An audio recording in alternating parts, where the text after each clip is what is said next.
Ok, communauté Trek quotidienne, bien le bonsoir, bienvenue dans cette nouvelle vidéo. Aujourd'hui, on va parler de tout mon équipement qui va me permettre donc de faire face aux intempéries sur ma GTA, donc ma grande traversée des Alpes de cet été qui commencera le 15 juillet. Équipement un peu différent de d'habitude. J'avais pour habitude, donc dans les écrins, dans le Beaufortin, dans le Mercantour et pour le Tour du Mont Tabor, je suis toujours parti qu'avec une simple veste de pluie, rien d'autre, parce que j'estimais que pour une semaine, si de temps en temps on avait un petit peu les jambes mouillées, c'était pas forcément très grave, et que si l'eau rentrait un petit peu dans les chaussures, j'ai des chaussures en Gore-Tex moi, voilà, pour un jour ou deux, de chaussures un peu mouillées, c'était pas très grave. Sauf que là, je vois les choses un peu différemment. C'est un trek qui va se dérouler à peu près sur un mois. Et je me dis, si tu prends la flotte une fois par semaine, juste une fois par semaine, et que du coup tes chaussures doivent sécher, que tu te retrouves mouillé, qu'il faut te sécher avant de rentrer dans la tente, etc. Mais ça à répétition, mentalement, ça peut être un peu plus compliqué. Donc je me suis armé différemment cette année. Forcément, je vais partir plus lourd en termes donc de matériel pour lutter contre les intempéries cette année. Mais vous allez voir qu'il y a certains produits qui pourront faire double emploi et ça j'aime beaucoup. Donc voilà pourquoi j'ai pris la décision un petit peu de m'alourdir concernant ce module-là. Mais c'est pour partir avec du confort et pour mettre toutes les chances de mon côté de ne pas craquer mentalement. On va commencer sans plus tarder, un intro rapide, comme ça on passe déjà dans le vif du sujet. Vous allez voir, il n'y a que des nouveaux produits là que je vous ai jamais présentés sur la chaîne.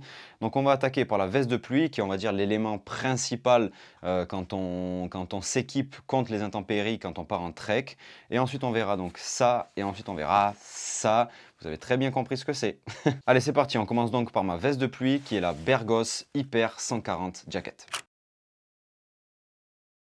Cette veste, qu'est-ce que c'est? Veste de pluie super légère. On est sur une veste 3 couches et ça, c'est vraiment ouf pour une veste de pluie aussi légère. Premier truc, d'entrée, petit point négatif, sur le site, elle est annoncée en taille M à 138 grammes. Au niveau du poids, on n'est pas très juste sur le site officiel et ça me dérange un petit peu. Je suis quand même plus léger que ma Outdoor Research Helium 2 qui me suit depuis presque 3 ans. Je vais vous donner les caractéristiques et pourquoi j'ai changé de veste donc pour cette année. Premièrement, veste 3 couches. Ça, c'est vraiment un truc de fou pour une veste aussi légère. Au niveau du tissu, c'est un tissu Hydro Shield Elite avec donc une résistance à l'eau de 30 000 mm et une respirabilité de 60 000 grammes par mètre carré. C'est vraiment impressionnant les caractéristiques de cette veste. Pour ce qui est du tronc de la veste, c'est qu'un bout de tissu. Donc en fait, ils ont essayé de réduire le plus possible les coutures.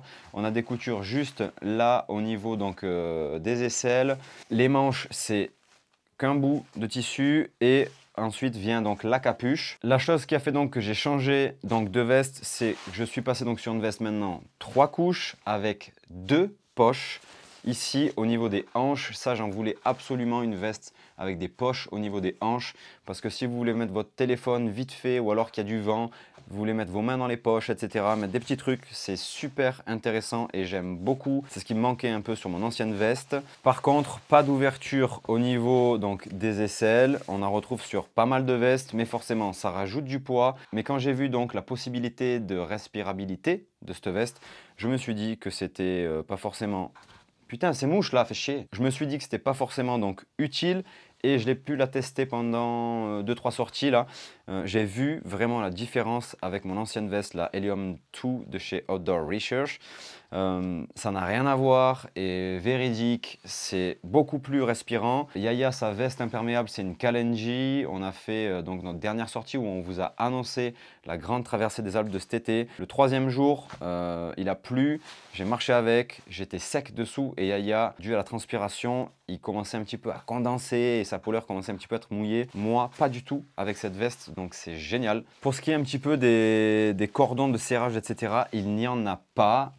C'est des élastiques au niveau des manches avec un petit rajout de matière ici pour venir prendre un petit peu le dessus de la main et éviter que le vent s'engouffre. Au niveau donc de la taille, pareil, c'est un élastique interne à la veste. On n'a pas de cordon de serrage. Ça épouse bien le bas du dos, elle descend bien au niveau des reins, pas de risque de sentir l'air qui passe sur les reins. Et pour la capuche, c'est pareil, c'est une capuche, on va dire, presque moulante. Moi, je mets ma casquette en dessous et ça le fait, c'est génial. J'ai des lunettes de vue, c'est rare qu'il me tombe tac, une petite goutte sur les verres et ceux qui ont des lunettes comprendront, c'est la galère. Il y a plusieurs coloris, je l'ai pris en gris, simple, j'aurais peut-être pu la prendre plus flash pour en cas de pépin être repéré dans la montagne, mais voilà, c'est un choix. C'est pas grave. Elle est vendue avec une toute petite poche de rangement, mais moi tout ce qui est poche de rangement comme ça, je n'utilise pas parce que c'est toujours des petites poches en plus, des poches qui font 10, 20, 30, 50, 100 grammes à force. Donc je la replie juste en fait dans sa capuche et je la fous donc dans la poche filet de mon sac. Pour 153 grammes, on a une veste imperméable, respirabilité 60 000, imperméabilité 30 000. Deux poches au niveau des hanches, une technologie HydroShield Elite. Bergos, c'est anglais, ça sait faire. Il y a une qualité de produit qui n'est pas négligeable. Par contre, pour ce poids, il faut bien évidemment avoir conscience que ce n'est pas une veste qui va résister énormément à l'abrasion. Il ne va pas falloir se prendre des ronces, passer dans des buissons, etc. avec. Parce que logiquement, c'est un produit ultra light qui est conçu donc pour une activité très simple, sentier et voilà, dérouler. Ils sont allés au plus simple, il y a le moins possible de couture. La veste est stretch, c'est super agréable. Donc voilà mon équipement au niveau du haut pour cet été. On passe donc à la suite, une nouveauté cette année. Je pars avec des bas imperméables. Qu'est-ce qu'on a donc là-dedans? Les Mombel Versalite Pant. C'est des pantalons de pluie qui sont vraiment, pour moi, extraordinaires dans le sens où ils ont fait un travail de fou là-dessus. Vous allez voir un peu les caractéristiques, leur façon de travailler. Pourquoi? Déjà, première question, pourquoi des pantalons de pluie alors que j'en ai jamais pris? Comme je vous ai dit tout à l'heure, je vais essayer de tout miser pour éviter de craquer mentalement cette année. Et je pense que quand il pleut, la dernière des choses qu'on a envie, c'est de finir trempé alors qu'on a déjà une veste de pluie. J'ai une veste de pluie, mais je finis quand même trempé, le short, le caleçon, les chaussettes, les chaussures. Et j'ai pas envie cette année en fait de me faire chier à passer 2-3 jours trempé parce que j'ai pas voulu prendre quelques grammes en plus pour me protéger. Donc des éléments. Vous allez voir le poids pour un pantalon de pluie avec toutes les caractéristiques que je vais vous donner. Il est quand même, c'est ouf, hein, parce qu'on se rapproche d'un pantalon coupe-vent en nylon 7 deniers, hein, c'est presque ça. Attention, je reprécise en taille S, la différence n'est pas négligeable parce que je suis très petit et du coup, le poids, vous allez, voilà, 87 grammes. Mon pantalon de pluie, est-ce que ça vaut le coup de se dire ouais non c'est bon 85 grammes, 87 grammes, c'est trop, je prends pas et je finirai trempé, tant pis. Non, j'ai pris la décision de me charger de 87 grammes de plus, mais pour un confort et une double utilisation. Donc première utilisation, forcément me protéger des intempéries, de la pluie et du vent. J'arrive sur un col, je suis parti tôt le matin, il y a du vent, je suis en short de trail, eh ben, je mets mon pantalon de pluie et s'il pleut, pantalon de pluie, forcément on va éviter de tremper caleçon, short et chaussettes, chaussures. Comme l'année dernière dans le Mercantour. Ça jouait l'année dernière parce que c'était le 3e jour, 4e jour mouillé et 2 jours après tu es à la maison. C'est pas très grave, mais là c'est pas pareil. Vous comprendrez au fur et à mesure des vidéos que j'ai fait des concessions, donc j'ai pris du poids en plus, mais du coup j'ai fait des concessions ailleurs aussi. J'ai enlevé quelques items de pseudo-confort ou d'habitude que j'ai donc levé pour garder un poids à peu près équivalent par rapport à l'année dernière en ayant plus de matos. Les caractéristiques, vous allez voir, elles sont quand même assez impressionnantes. Je souligne donc le savoir-faire et le professionnalisme de Mombel là-dedans parce que ils sont vraiment très bons dans ce qu'ils font. Ce pantalon est un exemple, donc un peu de leur façon de faire et de travailler. Ils utilisent 2 tissus, donc on est sur un pantalon 2 couches. On a un tissu Gore-Tex Infinium ainsi qu'un tissu Windstopper qui sont donc soudés entre eux. On gagne donc en durabilité et respirabilité grâce à ces 2 tissus-là. L'intérieur, c'est soyeux, on n'a pas l'impression d'être dans un vieux kawé qui va nous faire macérer, c'est agréable au toucher et au porter. Pantalon qui est fait d'une pièce, et ça aussi c'est super intéressant, dans le sens où il y a très peu de couture, elles sont thermosoudées aussi, le peu de couture qu'il y a. On gagne du poids forcément et on gagne en qualité de produit également, quoi. Les coutures, elles sont un peu décalées et c'est là que je vous dis qu'il y a un savoir-faire chez Montbel. C'est pour, en fait, c'est pour améliorer un petit peu la durabilité du produit et on est quand même sur des chiffres plus que convenables. Au niveau de l'imperméabilité, on est sur du 30 000 mm et au niveau de la respirabilité, on est sur du 43 000 grammes par mètre carré. C'est vraiment ouf, hein. Entre ça et la veste de pluie, vous voyez, il y a...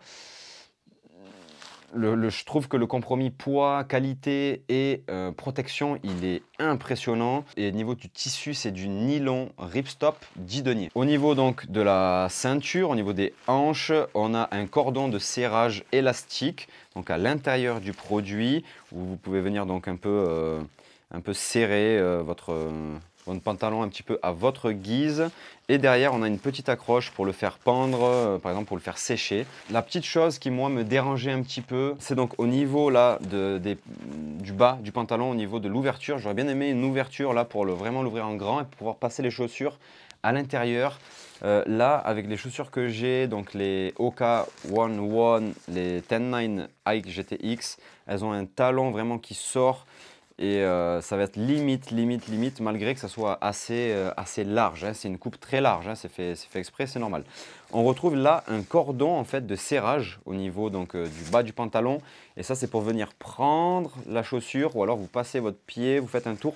Et en fait, le pantalon va se serrer en bas et venir donc vous prendre la chaussure si vous avez des chaussures mid. Ou alors on vient juste en fait emprisonner un petit peu le pantalon au niveau de la cheville, ce qui évitera donc le vent passe. Mais forcément, là du coup, on laisse ruisseler l'eau dans les chaussures, hein. C'était une présentation plutôt rapide quand même de ce pantalon. Il n'y a pas plus de choses à dire que ça reste un pantalon de pluie, mais qui est bourré de technologie et de savoir-faire. Donc voilà, je pars avec ça cet été. Et deuxième utilisation, j'ai revu un petit peu à la baisse le niveau, au niveau des vêtements, l'apport thermique. J'ai juste un petit peu réduit les grammages de laine par exemple, etc. Et un pantalon comme ça, le soir, sur le camp, s'il fait frais, voire froid, ben, rajouter ça sur ses collants de nuit, c'est toujours bien et bon à avoir. Donc double utilisation et ça c'est cool. Allez, petit accessoire en plus cette année, toujours de chez Montbel. C'est des mini mitaines, donc c'est les Ultra Light Chill mitaines en nylon 12 deniers, revêtement acrylique dessus. En fait, tout simplement 9 grammes la paire déjà. Et pourquoi je me suis dit tiens, quand il pleut ou qu'il y a du vent, des fois ça m'arrive en fait de marcher avec les mains dans les poches ou de ma veste de pluie ou ma doudoune par exemple ou un truc, un habit qui a des poches quoi. Et je me suis dit putain mais là, tu vas marcher 600 bornes, il faut vraiment que tu utilises tout le temps tes bâtons. Donc, ne prends pas le truc de bon, il fait froid ou alors j'ai les mains congelées, les bâtons je les range et je marche les mains dans les poches. Il faut que tu utilises tes bâtons, donc prends quelque chose qui va te permettre un peu de lutter contre le vent, le frais et un petit peu de pluie.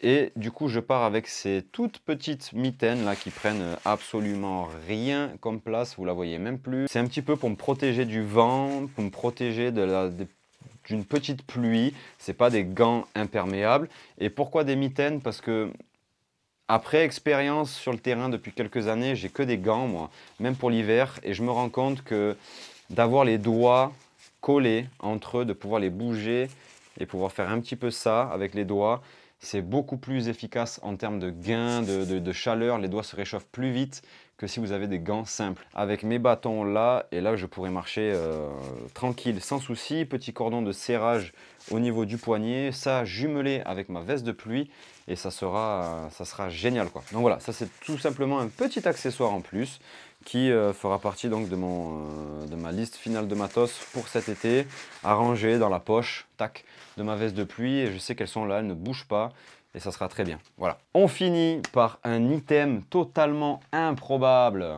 qui est le sabre laser de chez Gossamer. Comment introduire ça donc sur la chaîne? Un parapluie, ça fait longtemps que c'est démocratisé aux États-Unis. Tous les true hikers du pays de Darwin on the Trail utilisent beaucoup donc ce genre de produit-là. Ça, c'est un peu un dérivé du fameux Orochirm,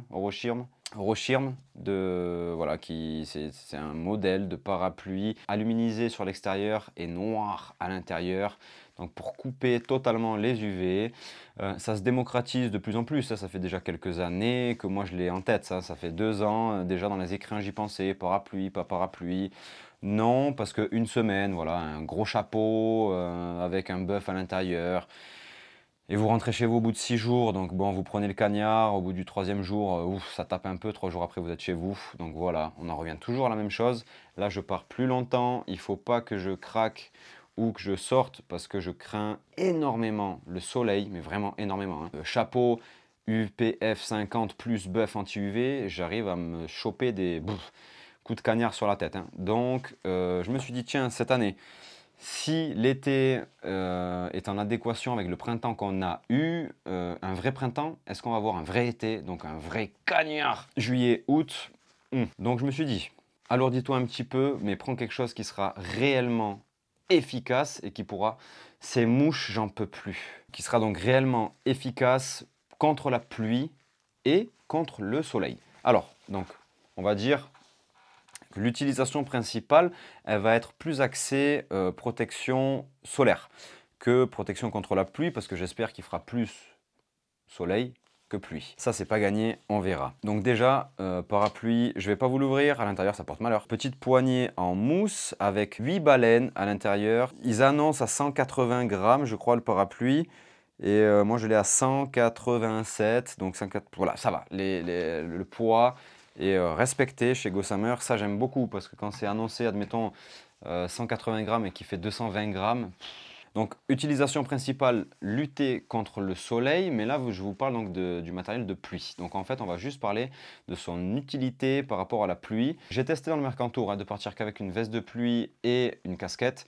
Au final, vous finissez malgré tout le visage un petit peu trempé, les mains, les jambes, etc. Là, en fait, il a tellement une grande envergure que ça me protégera mon sac à dos, mes épaules et absolument toute ma tête.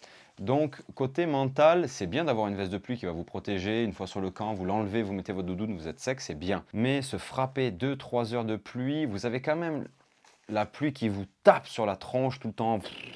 Avec ça, je sais que je subirai beaucoup moins. Vous vous sentez beaucoup plus protégé de la pluie. S'il y a un tout petit peu de vent, veste de pluie en plus. Et c'est nickel, quoi. Vous pouvez marcher tranquille, petit mitaine comme ça, coupe-vent pour marcher quand même avec vos bâtons, ça sera tout bien agréable. Pantalon de pluie, voilà, je sais que je crains rien, je ne serai jamais trempé avec ça. Le seul bémol, c'est que s'il y a vraiment beaucoup de vent, c'est un peu à éviter parce que forcément les baleines vont se retourner. Au bout d'un moment, ça cassera. C'est pas un parapluie ultra light comme peut faire Montbel par exemple à 140-145 grammes avec juste 5 baleines toutes fines, des petits tic-tic. Là en fait c'est un bras que vous avez juste un bras qui vient là et en fait la longueur est comme ça et vous avez juste à pousser, cloc, les baleines s'ouvrent. Donc en fait, il n'y a pas plein de petites pièces à droite à gauche. Voilà, c'est simple, c'est efficace, mais il ne faut pas non plus qu'il y ait 80 km/h de vent, hein, forcément. Avec ça, je vous mets un petit insert. J'ai demandé à Gossamer qui m'envoie, oui, par contre, j'ai oublié de vous le préciser, désolé, c'est Gossamer qui m'a envoyé donc le parapluie. Pour ce qui est des autres produits, le pantalon de pluie, la veste de pluie et les mitaines, c'est tout moi qui ai donc payé ces produits. Voilà, donc Gossamer, ils m'ont aussi envoyé, je leur ai demandé de m'envoyer leur système d'accroche à la bretelle en fait du sac à dos pour le parapluie. Donc en fait, le sac à dos, il sera là, à la bretelle, et je pourrai marcher librement avec mes bâtons. Ça, c'est un confort, c'est génial, hein, c'est le top. Et ça fait une protection en plus pour le sac à dos. Dans mon sac à dos, j'ai un sac à dos, donc il est là. Tenez, voilà, mon sac à dos de trek pour cet été, donc Gossamer Gear Kumo 36. C'est en nylon, donc forcément l'eau passera au bout d'un moment. À l'intérieur, j'ai un Nylofume, c'est un liner qui me prend tout l'intérieur du sac, donc totalement étanche. Et en plus de ça, j'aurai le parapluie qui protégera encore plus. Donc je sais que je suis ultra tranquille, c'est vraiment un truc, je veux pas me prendre la tête avec la pluie, les intempéries, je veux pas. Je vous mets en grand donc mon kit protection intempéries 2021, je vous mets le poids là de tous ces items mélangés. Je trouve que ça reste à peu près convenable pour un trek longue distance en sachant que j'ai deux items qui me font double emploi. Donc là, protection contre la pluie, protection contre le soleil et j'aurai une réelle ombre quand, par exemple, le midi, il faut que je me pose pour manger. Bâton, accroche, du système d'accroche Gossamer avec le parapluie. Je fous ça, ça me fait un parasol, je me fous dessous. Et le pantalon, comme je vous ai dit, petit apport thermique en plus s'il fait froid le soir ou la nuit. Donc voilà, je trouve ça intéressant. Je trouve que ce combo est assez bien réfléchi. C'est que des produits de qualité, certes qu'ils ne sont pas forcément donnés. Tout est là pour cet été et je suis assez content de mes choix. Écoutez, je vous laisse sur ça. Donc si vous avez des questions, s'il y a des personnes qui utilisent ce genre de produit, s'il y a des personnes qui marchent avec des parapluies, n'hésitez pas à mettre tout ça en commentaire. On va échanger, discuter. C'est le but un petit peu de toutes ces vidéos de présentation, donc de mes accessoires, de mes produits, de mon matos pour cet été. Voilà, n'hésitez pas, lâchez-vous. Si la vidéo vous a plu, un petit pouce en l'air. Abonnez-vous, ça me fera énormément plaisir. Et si vous voulez me voir donc galérer sous la pluie cet été, suivez-moi sur Instagram. Je vais mettre des stories tous les jours. Vous pourrez suivre en temps réel ma grande traversée des Alpes. Donc n'hésitez pas, Trekatitude sur Instagram. Et sur ce, je vous dis à bientôt. Pas trop de folie, s'il vous plaît. Que Dieu vous l'agrandisse. La vie, comme dirait mon papy, hasta la cuarta. Merci, au revoir. Bye.